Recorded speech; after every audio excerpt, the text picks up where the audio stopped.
We're coming up on the 3-year anniversary of January 6th, and President Biden is using it in his campaign for a second term, attacking former President Trump. NTD's Melina Wisecup joins us live from Capitol Hill with more. So, Melina, what did the president have to say earlier this afternoon in his speech? Well, Steve, Biden's theme here, unsurprisingly, is that January 6th was an example of why Trump threatens democracy. He took the opportunity to make several direct and personal attacks at the former president. That's not surprising, but it does show that Biden now sees Trump as the most likely Republican challenger for him during this election year. Listen to this. America, as we begin this election year, we must be clear. Democracy is on the ballot. And I promise you, I will not let Donald Trump and the MAGA Republicans force us to walk away now. He proudly posts on social media the words that best describe his 2024 campaign, quote, revenge, quote, power, and quote, dictatorship.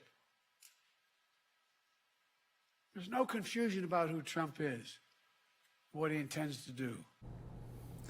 Trump, though, is already on defense. Shortly after Biden's speech today, Trump told Fox News Digital that Biden is actually the true threat to democracy, instead shifting the attention to the southern border, saying the only insurrection is the insurrection that is taking place at our border. Trump himself has throughout the day also made several posts on social media, giving examples as to what he says are examples of election irregularities in the 2020 election. Other than the former president's comments, for the most part, the Republican camp has been rather silent. We haven't heard much noise from them on the issue. Meanwhile, Democrats are very vocal, taking the opportunity to revisit the events on January 6th and sort of use the opportunity to denounce them and use it as an attack on Republicans. Former Speaker Nancy Pelosi wrote an op-ed in one news article. Also, Jamie Raskin, who's the ranking member on the Oversight Committee, he also held a press conference today with several other Democrats also taking stabs at the former president. Steve? Well, Melina, President Biden certainly fired up there in his speech today. Now, keeping in mind, Melina, that Trump's still in the crosshairs in his federal case, he's pleaded not guilty to obstruction and conspiracy charges over the events that took place on January 6th. Give us an update where that case stands as of now. So Trump and Jack Smith are right now in the midst of several legal battles around this specific case. The latest here is that Trump wants that federal judge to actually hold special counsel Jack Smith in contempt of court and also possibly pay a portion of his legal fees for continuing to file motions and take action in this case, even though the federal judge has temporarily paused all action in this case right now while the courts take up Trump's presidential immunity claim. The latest here is that a federal appeals court will hear arguments to Trump's immunity claim next week. NTD's Melina Wisecup reporting live from Capitol Hill. Thank you, Melina. One day before the third anniversary of the January 6th Capitol breach, an ex-Capitol police officer, Harry Dunn, announcing his run for Congress as a Democrat in Maryland's 3rd District. Democrat incumbent John Sarbanes said in October that he would not be seeking re-election in 2024. In a campaign video Dunn released today on X, he says his oath to protect our Constitution allowed him to protect some members of Congress he calls bigots as he walks through a purported dramatization of the events that took place on January 6th. Dunn was among 4 law enforcement officers who testified before the January 6th committee in 2021. On his campaign website, Dunn states he protected the country from what he called a mob of insurrectionists. The Justice Department says over 1,200 people who were at the Capitol on January 6th have been arrested on a variety of charges. To date, nobody has been charged with insurrection. But the Justice Department is marking the anniversary of January 6th by announcing plans to make even more arrests throughout 2024. We spoke with attorney Ed Martin, who heads up the Eagle Forum Education Legal Defense Fund, about what we still don't know about the events of January 6th. Ed Martin, thank you so much for joining. Great to be with you. Thanks for the chance to talk. Of course, Ed, if you could just kind of provide our audience with an overview of some of the most significant recent developments in the January 6 cases leading up to the anniversary. The Department of Justice, in the form of the U.S. Attorney for Washington, D.C., announced that they are going to pursue at least 1,000 more arrests before the election in 2024. And you heard me say that right. They admitted that in 2024, all throughout the year, they're going to arrest people about January 6th.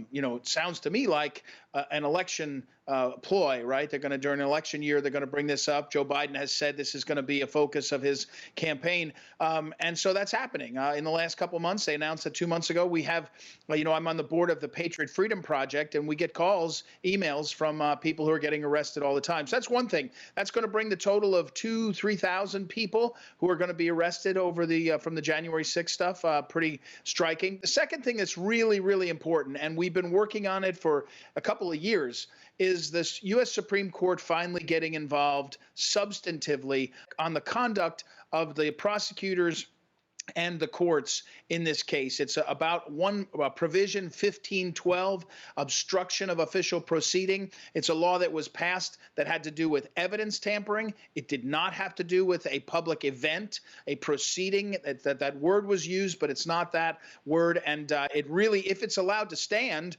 effectively, anytime you go to a public hearing, a public event, anything, and the people decide to stop having that meeting because you protest, you look funny, you sound funny, whatever, then you're going to be on the hook for a felony. And the Supreme Court, U.S. Supreme Court, has taken that case, and they will be hearing arguments this spring. And so, in terms of commemorating January 6th, we have some losses, a couple of people that have died, a couple of suicides because of how things have played out. We also have a great sense of suffering amongst families that I could go on and on and on about. So Ed, I think January 6th, a large part of it is kind of the tale of the missing context, if you will. So in your opinion, how has the public discourse around the events of January 6th evolved in light of recent developments, specifically a lot of this footage that's been released and other things?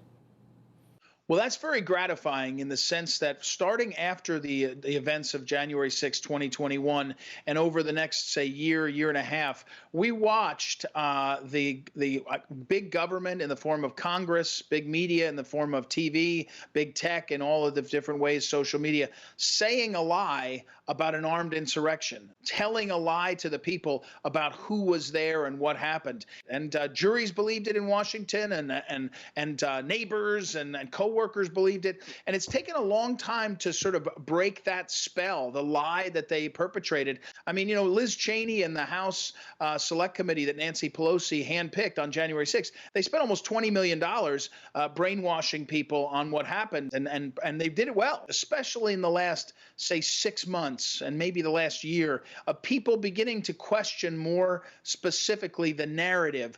Part of that has been that the Republicans in the U.S. House have gotten more of the video out and more of the record out. Part of it is just that you can't hide so much bad behavior and so many lies for too long if people keep asking questions. And because we have all this ongoing prosecution and litigation, there's lots of people still asking questions. And I spent hours, hundreds of hours, looking at the video of January 6th in the U.S. House rooms that they let us look at all this video. And one of the things that I found with some clever researchers assisting me was when they built the famous gallows. There's a gallows that has been pictured even in the first ad of the Biden reelection. They use the image of the gallows. It's a fake gallows. It's not a real gallows. You couldn't have hung a ham sandwich on the gallows, but there's a noose and all. Well, with a little bit of work, we discovered that 5 guys built the gallows at about 6 in the morning on January 6th. They got out of a truck. They wheeled this major thing onto the mall. They put it up. They left for a couple hours, came back, hung the noose. And my point to people is, why don't we know who that was? They don't look like MAGA. They don't stay around to be morons. If you built a gallows and hung a noose, I think you're an idiot. But they didn't stay around. This disappeared, almost like a creation for a political op or a PR op, and we never got to the bottom of it. Where's the FBI? When Bubba Wallace of NASCAR fame had what looked like a noose in his garage, the FBI was there within 3 hours, and they solved the issue within 2 days. In this case, we don't know the truth about it. Now, you may say a gallows isn't much. No one was hung, no one was hurt. But what I know is around the world, they see that image. Ed Martin, really appreciate you joining us. Thank you so much. Thank you. Join us this Saturday night on Epoch TV for the premiere of The Real Story of January 6th, Part 2, which uncovers hidden truths that shocks the narrative as revealed by the Epoch Times in this eye-opening documentary. And Republican presidential candidates ramping up their pre-caucus blitz in Iowa. That's as former President Trump is hitting back at Governor Ron DeSantis and Nikki Haley, who are both casting themselves as top alternatives to Trump. Joining us now live is NTD's White House correspondent, Iris Tao, who is in Iowa. Good evening, Iris. So what are the top candidates doing there as the first in the nation caucuses are just about to get underway in 10 days? Good evening to you, Steve. So most of the GOP candidates are campaigning in Iowa today as we're getting closer and closer to the Iowa caucus. They're really making their final pitch to the voters here. And Trump is having two rallies here in Iowa today, one starting in just a few hours. As you can see right behind me, people lining up here in Mason City. And also Ramaswamy has 6 events on his schedule today alone. And then DeSantis has 3 events and Haley has 2 events in Iowa today as well. So this blitz, meanwhile, comes as DeSantis and Haley are ramping up their attacks on Trump. Here's what they said at a CNN town hall last night. Watch.